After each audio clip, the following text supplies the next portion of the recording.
Hey everyone in the YouTube world, my name is Craig from Flying Wheels. Welcome to my Flying Wheels YouTube channel. I own a car dealership and I have a car dealer's license. One of my most popular videos is how to get a dealer's license, or how I got a dealer's license at 23 with no money. So today's video is about types of dealer licenses. I have a retail dealer's license, which means I'm allowed to sell to the public. But a wholesale license is the easiest and least expensive of all dealer licenses to get. It gives you full access to the dealer auctions. It allows you to buy from dealers. It allows you to sell to dealers. Well, today I'm going to take you to the auction with me and explain to you what a wholesale license is and why you want it. Let's get going.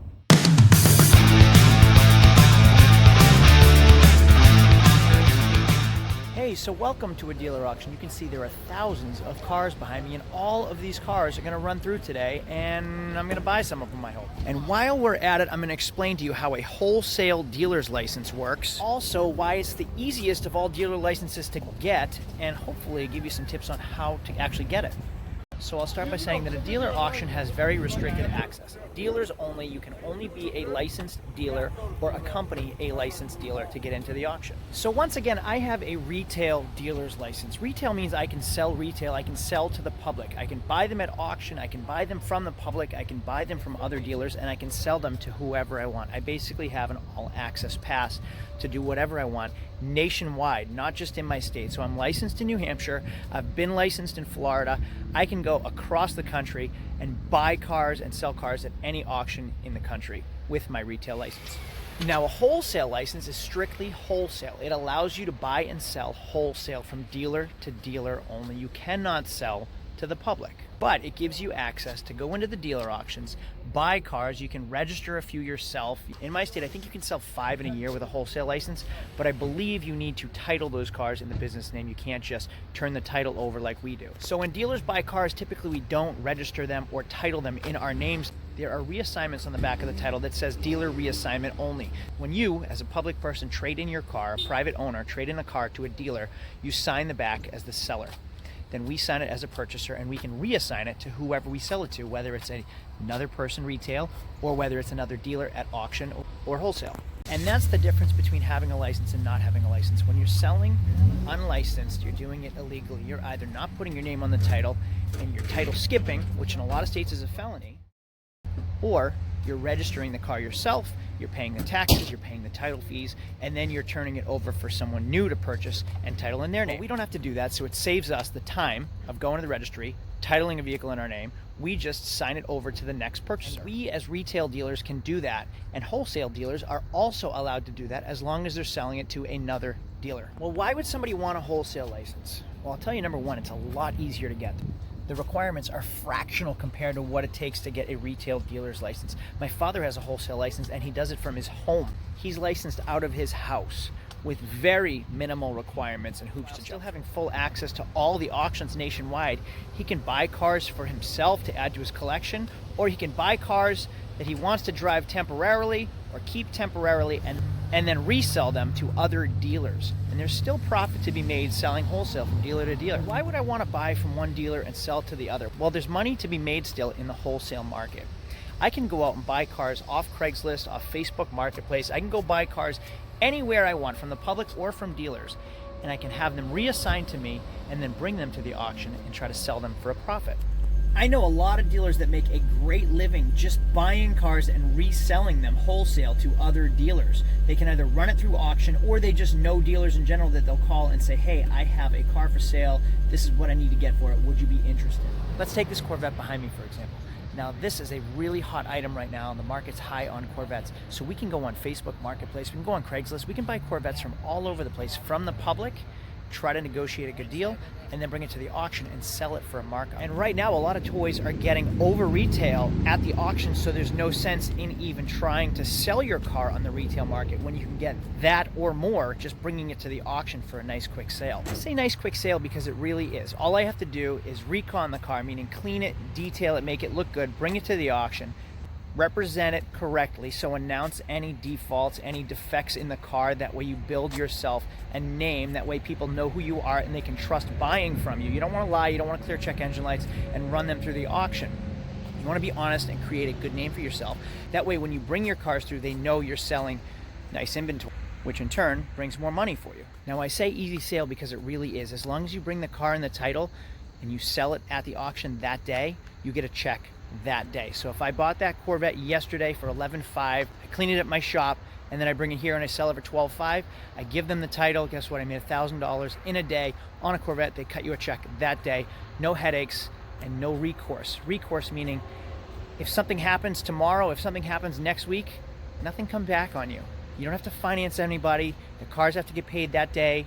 Everything's done and you get paid as well. Transaction complete. In most cases, obviously the margins aren't as high though. So you have to focus on the numbers and not the profit. So you make $1 million over time, not every time. So you can't be buying cars and then hoping to get $1,000 to $2,000 markup on every car that you run through the auction. That's not how it works. Maybe you make $500 on 10 cars and that's $5,000 in a day, and that's how wholesalers make their money. Now what about dealer plates? How do you transport your cars? Well, in New Hampshire, you do get a wholesale dealer's license plate. You are not allowed to use it for private use. So I can't go drive around leisurely in my cars on a wholesale license plate.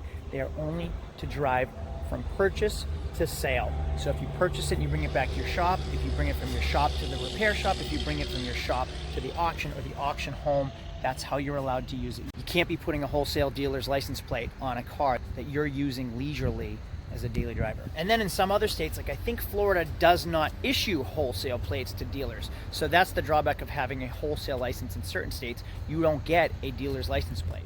Well, what is a dealer's license plate? A dealer's license plate is something that I can put on any vehicle that my dealership owns. I don't have to register them. So I can take this Toyota home today if I bought it. I can drive this Volkswagen tomorrow if I own it. I can just take the plate off each car and put them on every other car that I own to drive them from place to place. Check with your state's requirements, check with your state's laws on what's allowed though. And a lot of times you can hunt down a deal at one auction. Say the car was misrepresented, say you found something that nobody else found, or you know something about a car that nobody else knows. You might be able to get it a little bit cheaper at this auction, and then tomorrow there'll be another auction that you can run it through and make a profit there. So you can buy at one auction and sell it at another auction for profit. Or I can buy it here, fix it, clean it, and bring it back next week and hopefully make a profit that way as well. So I'm gonna take you into the auction with me and show you how the lanes work. Here are the auction lanes. It goes from A to F. There are bank repos, there are dealer trade-ins, there are wholesale units from other car dealers. So there are apps that dealers get to use that I can scan the VIN on every single car, and it basically tells me what dealers are paying on average for that vehicle with that mileage all around the country. I'm going to use this Porsche Panamera, for example. It's a 2010 with 54,000 miles. I spilled my green tea on it, but I know that this 2010 Porsche Panamera is worth around $25K. That's what dealers are paying. Now, I found some flaws with it, so I'd like to pay around $20,500. And if I can fix it, I should be able to sell it at auction for around $25,000. One owner, one accident, so I'm going to go see what it sells for. So it's at $23,000 already. I was the high bidder at $23,200. He wanted 26. I said I'd do 23.5. I was also the high bidder on that last week at 22, so I've come up significantly more. Now I know if I can give that car just a buff, I should be able to sell that thing for around 25. So there's, after auction fees, there's about $1,000 profit on that car. Now, it's not really worth spending 25 grand to make $1,000. I could probably retail that car for significantly more. I'm talking 28, 29,000. So now you can see that profit margin on retail versus wholesale. Hey, so the auction is over and we are delivering cars back to my shop. I bought this gem right here, a 2014 Chevy Silverado, one owner, no accidents. Now I can scan the VIN like I had mentioned before, and it comes up with an MMR, a Manheim Market Report. And that is basically an average of what trucks like this have sold in the past 30 days at auction. So I know basically what they're selling for, so I know I should be paying that, or dealers are at least paying that in the past 30 days. So obviously if I'm wholesaling cars, I want to be far below that number. MMR on that truck is $12,150. I paid $8,800 on it. So now I know there's roughly $3,000 of play that I should get. So even if I mark it up another $1,000 and I get just under 10 grand at auction, I'll make $1,000 and still leave enough juice in the fruit to squeeze for the next dealer.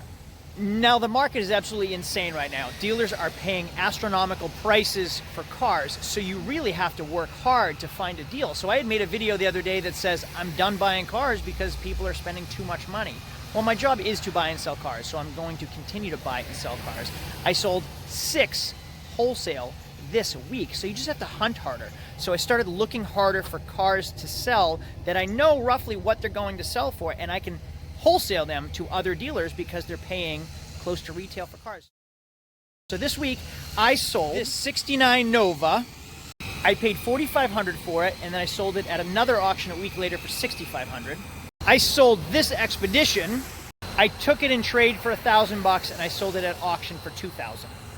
Now the other thing wholesalers can do is buy cars that need work, fix them, and then sell them. For example, I bought this 2015 GMC Yukon Denali, and the bumper was all smashed up and it was running really rough. So the first thing I did when it arrived was take it to the Chevy dealer, and I just said, go through it, tell me what it needs. They did all 8 fuel injectors. It was like $1,600. And then I bought a new bumper that's being painted. Now I know that car is going to sell for around $20,000. So I have to take into consideration, all right, what's an engine going to cost me? What's an engine repair going to cost me? What's a bumper cost me when I purchase it?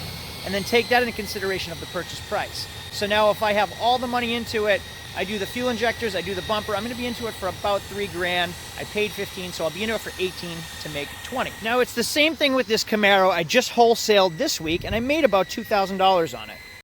But wholesalers can't generally expect to just buy a car and flip it in the same condition it's in and make money at the auction. It doesn't work that way. So I bought this 2013 Camaro at 2SS with 106,000 miles, had a cylinder misfire. Now I was hoping it was just coil and plug, but I was expecting it to not be.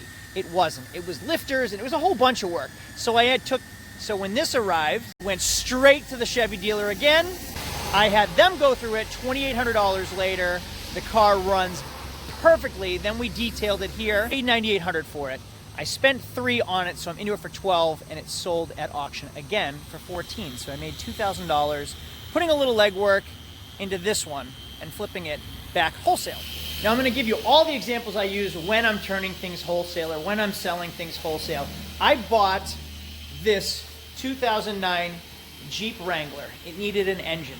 Now if you saw my recent videos on Jeep Wranglers are expensive. There is no such thing as a cheap Jeep. So what did I do? I bought an engine. I paid short money for the Jeep. We took out the old engine, put in a brand new engine.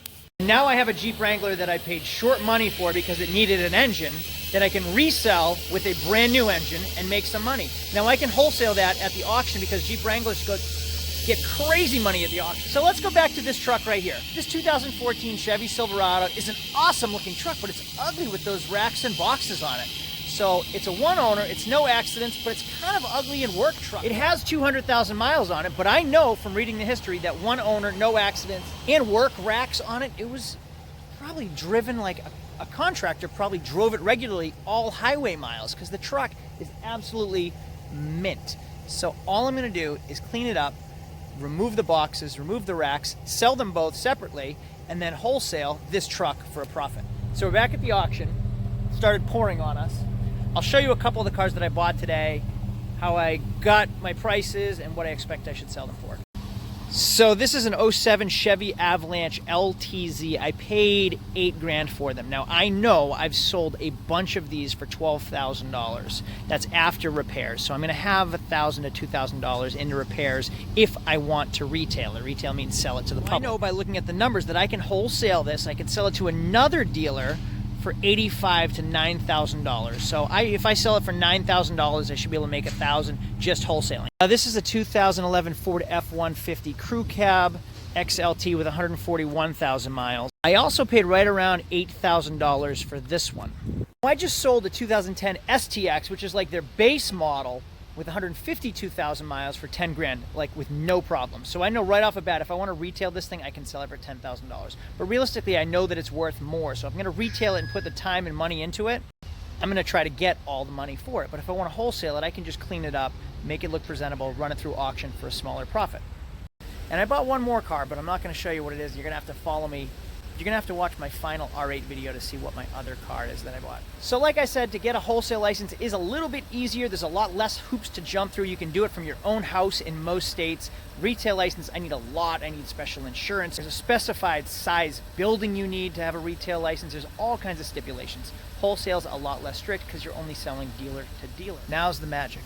How do you get a wholesale license? Well, call your state DMV or RMV and ask for the dealer desk. Almost every state has a dealer department, and they'll give you the requirements and tell you how to get started from there. It's pretty simple. If you ever want to get into this business, getting a wholesale license is the easiest way to start. Guys, I hope this video was informative. I have a course coming out soon because a lot of people have asked me how to get a dealer's license, how to sell cars. I have one coming out, so make sure to stay tuned. Make sure to subscribe if you haven't already. I'll give you all my tips and tricks for free on this channel, so make sure to subscribe, and then stay tuned for a course coming out to teach you how to do what I do. I'll see y'all later. Adios.